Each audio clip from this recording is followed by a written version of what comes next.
Hello, I'm Admiral Brian Christine, the Assistant Secretary for Health at the U.S. Department of Health and Human Services, or as we call it, HHS.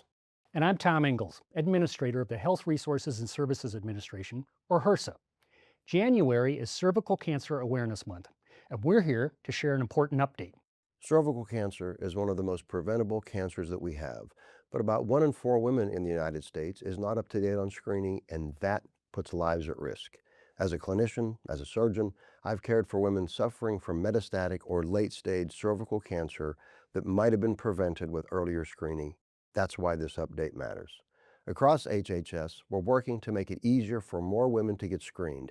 Every part of the department plays an important role, from the FDA approving safe and effective screening tests, to CMS overseeing coverage and payment for preventative services, to hrsa setting evidence-based preventive care guidelines that improve access and outcomes.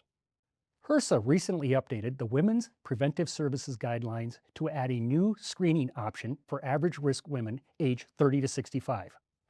That new option is self-collection for HPV testing. This option lets women choose what works best for them. It expands, not replaces, in-office screening. Women can still have a pap smear or clinician-collected test if they prefer.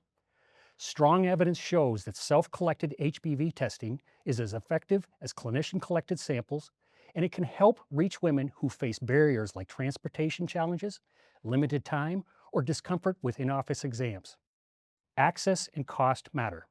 Starting in 2027, most private health insurance plans will be required to cover screening and any follow-up testing needed to complete screening for malignancies without cost sharing.